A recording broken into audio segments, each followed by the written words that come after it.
Welcome back. This is Jacob Milliken, Head of Private Investment Research at 9M Investments. And today we are going to do Friday flows, focused on April's investment flows. So let's dive into it. This month, April has been a risk-off type of month. As you can see here, the flows, fixed income actually took the win this month. Over 25 billion going into fixed income, equities 16 billion. Um, some minuses out from alternative mixed currencies. But again, the big flows heading into fixed income over the last month. Um, and it's been kind of a uneven month. So that a lot of that came in early in the month. Only about 2 billion of that over the last week, although a big day yesterday. And then as you can see from for the year, fixed income versus equities, pretty even. Fixed income just below what the equities have brought in on the year so far. As you can see, equities down on the month compared to fixed income. Yesterday, a huge day coming out of equities and SPY in specifically, and as in just in general, people taking investments off the table completely yesterday. So kind of an interesting move yesterday. From a peer group standpoint, over the last month, uh, equities have been the leader, with fixed income, government bonds coming in right below that. Over the last week, though, you can see uh, private or fixed income on the government side was the leader. People moving from that equity portion, actually equities actually took in. So what they were moving from actually was from fixed income on the corporate side to the government side. That somewhat makes sense. Treasuries have risen this week, so people making moves to those treasury funds. And I guess that's what they're kind of chasing that. Over the last day, as we mentioned, fixed income or equities took a big loss on the day yesterday, just taking it from a. And year to date, if you look at flows from a sector standpoint, that's where the fixed income on the government side has taken the most flows by the peer group. And again, as people leery of the ups and downs of the markets, you can get 4.5%, 5% in treasuries, CDs. Why not get that yield while you can? Um, Although people are not necessarily running away from equities. So a good portion in equities here, global and North American. So I don't know that the story is all fixed income, but fixed income on the government side has been the place. And again, it really makes sense based on where treasuries are. So jumping into the individual names over the last week, you can see even it was kind of a strange week. So S&P 500, the two big funds here, VOO from Vanguard and SPY, biggest fund in the ETF universe. Yesterday, SPY was plus $3.2 billion on the week. Uh, After yesterday, they are down $3 billion. And so when we go back and look of where did that come from, a good portion of that North American equity that left yesterday was in one particular fund, SPY.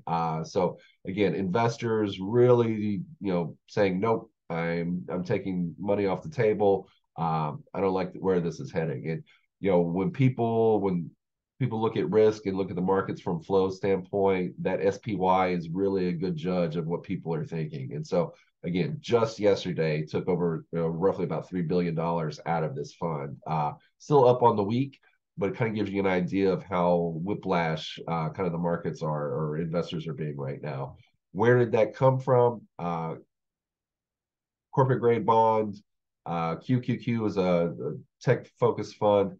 Really kind of a mixed here. So you got bonds, you have ESG equities. So primarily coming from equities, but you have on the flow side a good mix of corporate bonds, kind of a total bond here fund, another total bond fund. So people really moving into fixed income because more than anything, they don't want to take on the volatility we've seen in the markets. Over the last month, though, the focus has really been on income. So lots of investors moving into corporate bonds, treasury bonds, high yield bonds, total bonds.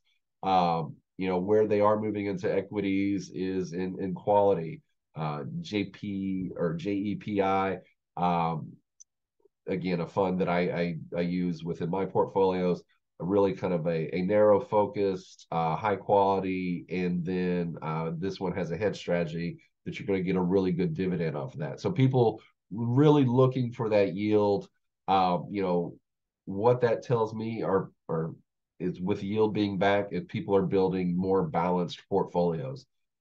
This isn't a equities only portfolio that's going to be highly volatile. This is going to be one that's more balanced. And after the moves of last year in the bond market, that's what it should be. The talks of the 60-40 portfolio being dead, with the movements within the bond market, I think that's far from the case at this point. But just kind of give you an idea of some of these moves, though, are kind of wild.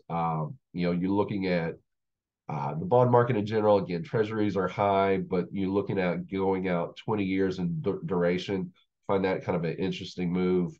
Although within the 20-year range, within the bond or the yield curve right now, it is peaked up, but to me, you're getting there a little bit early from a pricing standpoint and kind of where we are in the curve. But investors put a big number on this, so obviously they believe that they're going to get that bounce as maybe the curve goes from inverted to kind of back to normal. So from a individual number, I did want to jump into SPY again. Just over the last month, to kind of show you how investors are really all over the place. Again, huge numbers flowing in and out day to day. And again, this really tells me investors are not actually investing. They're reacting to whatever's happening in the world, and they're moving in and out. Really kind of unsure of their direction. And that's really the last thing you want to do when you're putting together portfolios, kind of jumping around and trying to react to what's going on in the world. So as you can see, investors yesterday, $3.9 billion came out of this fund. The day before, 1.4. So I mean, that's a huge move on any week, and would be devastating moves to pretty much any other ETF in the market. But again, this has over 300 or over $300 billion in it. So these moves don't really do anything to it. But again, just kind of shows you the volatility, the kind of whiplash movement that investors are using right now. And I would say not really investing, only reacting to the market. So anyway, so I hope this was informative. If you have any questions, please reach out. That's what I'm here for. I hope y'all have a great rest of your Friday and a great weekend. Talk to you soon.